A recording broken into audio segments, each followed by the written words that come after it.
Okay, so can you start with like your name and what you do here?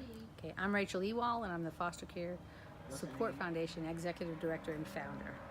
Wow, it's a long title. It is. Okay, what about, can you give us an overview of what you do? Well, usually, which doesn't show much but from today, because it's set up a little differently today, but usually what we do here every day is we provide clothing, toys, safe infant care equipment to children in foster care homes, children that are raised by their grandparents, to keep them out of foster care, aunts and uncles that take their nieces and nephews so that they don't have to go into the foster care system, or to get them out of the foster care system.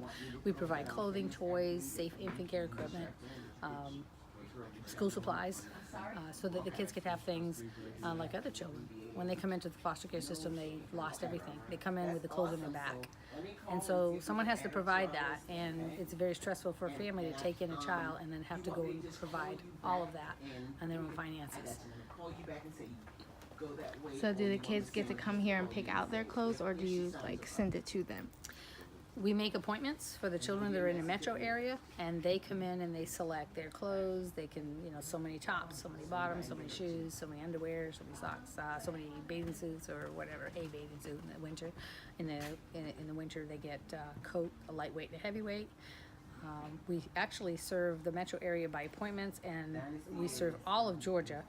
And some of them come from even South Georgia or North Georgia to come and to choose their items because they like the bag of toys they get, and they get all that we can't really afford to ship.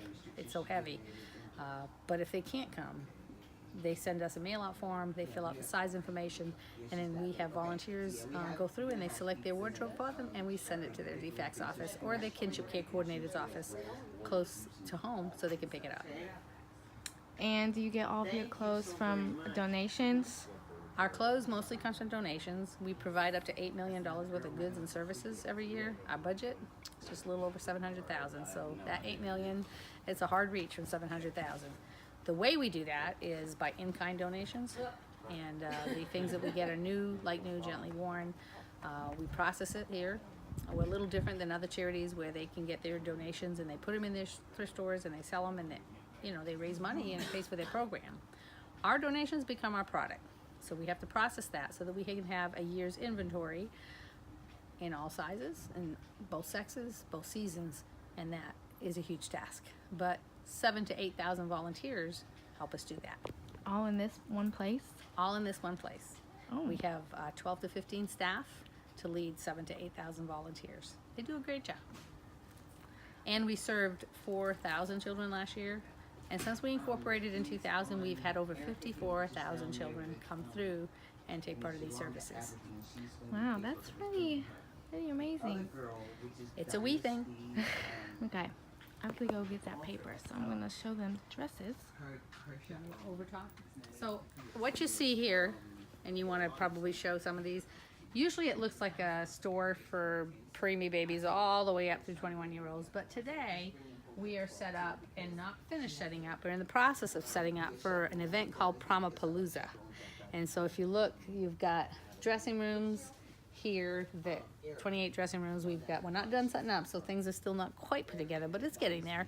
Sunday we have over 200 girls coming from all over the state of Georgia, and they're in, like I said, group homes, foster homes, grandparents, relative care homes, and we're gonna outfit them to attend their high school proms, which is kind of fun. So it's a big say yes to the dress in masses. They're going to get jewelry, they'll get shoes, they'll get shoes, dresses, shawls, clutches, and then they'll get makeup, and makeup consultants are coming in to be able to help the girls learn how to appropriately choose the right colors for their skin and the right types of makeup, and how to apply it so that they know how. When they leave here, they will have everything they need. I guess you can call it prom in a box. And that will be for them to attend their own high school prom. So do they get to keep the dress, or they have to return it after the prom? They get to keep the dress. Just like you would if you were going to the prom, you would keep your dress. I think I have some more. Covered in black is covering bins of shoes, or underwear, socks that are there for normal distribution. And we just cover it all so that it kind of gives more of an idea that it's like a prom store. And so all of this, if you want to look over here, there's tons of makeup, and that's all organized by colors and types. That is a lot. It's great, isn't it? Oh, Right. wow. And then we will be setting up tables to get, this will be setting up today in order to have the girls be able to sit so that they can put on their makeup, have a mirror in front of them, and have a consultant help them. Wow. So a lot of work goes into this. So all of this stuff here was donated? We did have to buy like the mascaras in the boxes. We had to buy 10 cases of mascara, and we had to buy some foundation. We didn't get enough African American foundation, so we did have to buy some of that. We're still needing, probably could use some more dark foundation, but getting kind of late, so pretty good. Okay. So, okay, so like, Move over that way. okay. Are you video? Yes. So can you take it explain what a typical day looks like for like someone who comes in here or for like an employee? Okay, Like, so what they do? for a client, they make appointments, and a typical day would be maybe 30 to 60 to 70 children coming in, and All they, at one time? all at one time. Oh, wow. And they have appointments, and they get a list, and they will go through and they'll pick out so many tops, so many bottoms, like I said before, and that is a wardrobe that they will choose. They get to try them on. We have dressing rooms, so they know if they like it, because if they try it on, they like it, they're gonna wear it. You know, it's very hard. The mail outs are hard when we don't have the child here and we have to pick for them, because you're hoping that they like what we select. But we do the best we can with some of the direction that we ask them to give us on the forms. Like, did they like certain styles? Did they like certain colors? You know, we had one boy that loved Mickey Mouse, so we found him a Mickey Mouse shirt. And she said he wouldn't take it off. He just didn't want to take it off to wash it, which was kind of fun. So. And what about for an employee? An employee comes in, and we have different departments, and so each department has staff, and they know how to run the department. And we kind of work together, and we have people in charge of every department, so that, you know, and the bags have just been put here, and those bags are filled with toys for kids that are coming in next week. And so we've got listed for the age of the, you know, the sex and the age of the child. This area here usually is not have bags in it, but because we're getting ready for the event, we're trying to put things in aisles to get them out of the way. But this is the teen aisle, where they have necklaces and bracelets and cosmetics and knickknacks for their rooms, and you know, different things that they can choose from. Same with here, except water bottles. I don't know who that belongs to, probably others.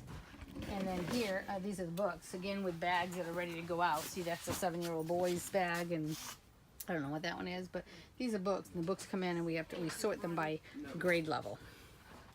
And that way, when a child comes in, and they can pick a book according to their grade level. But if we do a mail out, you know, we ask for their grade level and their reading level, and we can give them books that we know they'll be able to read. If you give them books that are not they're too hard for them to read, they're not going to read it. Right. You know, so we want to make sure we give them the appropriate books.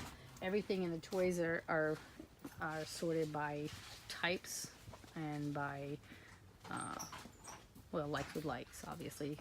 This is sports, and then there's outdoor things. If you look on that wall up there, that's a work wall. And when things come in, we want to make sure they have all the parts and pieces. If they don't, then we'll go into the shape sorter. A shape sort, a little block. Get a shape sorter has a missing block, missing shape. We can go in there, see if we can find it, put it together. It's complete. It'll get wrapped, make sure it's clean, and it goes on the shelf ready to give out. All right, so if you want to look through the aisles here, and you'll see that things get put on the aisles according to types, and that these are all boys, mostly boys items. Some of the girls like trucks and cars also. But there's fire trucks and dump trucks and tractors and sports cars, and it is a lot of fun for the kids when they get a bag of toys. A whole bunch of variety. There's Lego. And if you come down this aisle here, then you've got puzzles all by age. So you want to make sure that it's a puzzle that's going to be for their ability. 3 to 5 years, 5 to 8 years, 8 and up. Then you've got crafts and things. And then of course here, we've got toddler toys, and we're really stocked right now because we are getting ready to do summer's distribution, and we'll have a couple thousand kids come through within the next 2-3 months. So they will all get this stuff. Comes in, it goes out. Kind of a wave comes in. We bottleneck it this time because people clean out right before and after Christmas, and so we get a lot of donations then, which is great because that's our stock for the year. We have to make sure we process that in order to have it ready to give to children when they come in. We never know what we're getting on which day until we get that appointment request, and then when we do, we're ready for them. Infant equipment that has all been processed. When we get our infant equipment, we don't just give it out. We have to take it apart. We have to clean it, make sure it's all working, put batteries in if it needs a battery, and when we give it out, it's like a new toy or a new piece of equipment. These have to be, a lot of these, when they come in used, they have to be washed and put that together, make sure they're clean so that we don't give them something dirty. Part of the sorting room, but usually the tables come all the way up to here. And the reason they're not now is because we are getting ready for we had to have the tables in the front to set up the Promapalooza. And so it's a great time to clean up too. But everything here is by types, by season, by sex, and also dated when it comes in so that stuff coming in today doesn't go out before stuff coming in yesterday. We don't want things to get outdated before they go out. And the ladies, we have Friday ladies today in our staff, and they are sorting, making as things come in. So what do you do with the stuff that you don't keep? Like if you don't keep a shirt or something? Well, what we do is we provide kids with things that we know the kids would take. Now, every now and then we'll get things that really nice, but yet foster parents won't tend to take. And some of the things that we know they are not taking, if we have too much of them, we can send to our resale shop. We have a Fostering Hope bargain resale on the corner of Holcomb Ridge Road and Alfred Highway. And furniture, home decor, glassware, dishes, those things we process and we can send over there. And it's open to the public, so it raises money for us to, to do the program, to run the program. So we'd love to have people know about that. There's everything there from soup to nuts. Wow. Clothing, toys. Well, there's not many toys there because most of the toys we use, and if we can't use them, then we get rid of them because they're probably broken. Right. We do have some things there, some toys, large things that foster parents don't tend to take. If we have too many, we'll send some over there to raise money. If the toys are very fragile, the foster parents are probably not going to want to take. They want toys that kids can play with. Not they just have to put on the shelf and look. And so some of those other things, breakable items, it might go over there, and that'll help raise money to buy the things we don't get enough of. Right. Yeah, there's a lot of work that goes into it. It is a lot of work. We're open Tuesday through Saturday between the hours of 9 and 5 for volunteers, and donations are Tuesday through Saturday between the hours of 10 and 3. So here are the hair items that we have kind of put aside for prom because they're either blingy or pearls or things that they can dress up their hair. And so it's not finished setting up yet. We still have more to set up. And then this is our jewelry that we're setting up. Wow. So they will come in here and it's like, it's their own jewelry counter, and they will be outfitted and matched up with, depending on the dress they take and the neckline, they will choose some jewelry that'll go with their decor That is a lot for the of prom night. jewelry. Yeah. And putting all the colors together and pearls together and She's organizing our jewelry trying counter to. for Yeah. us. Oh my God. Yes. I put all the green over there. Good. And, You can go the blue inside back of over these. You here. can go in and look. And the final product will look very, very nice. So if they have a dress that has green in it and they want to accent with green jewelry, they can go to this area, depending what they want. Their lights.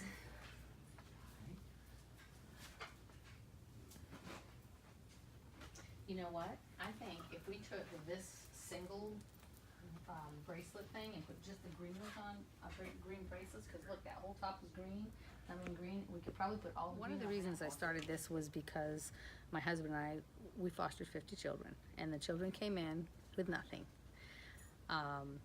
There were a lot of people who come up to us and say, gosh, we'd like to help, but the out-of-pocket expense every time you get a child, because they're coming in with nothing, was a lot. So what I wanted to do is trying to incorporate the help of anyone who wanted to help in any way they could, because not everyone can be a foster parent. Not everybody can fund us, but if they can, we would love it because we need sponsors. not everybody has goods to donate, and not everyone has time to give. But if you can take what you have and put it together, and then you've got this. And you have people from all walks of life helping children that need your help. These children, they don't have a choice of their situation. They are in that situation through someone else's choice. And we feel like it's bad that they have to be the ones that are the victims. But we can make their life a little bit better. And as they grow up, we hope, at least I hope, that down the road maybe they can realize that someone was there for them, and maybe they'll give back and they'll be there for someone else. And instead of ending up in our juvenile detention centers and our criminal justice system, that maybe, they'll be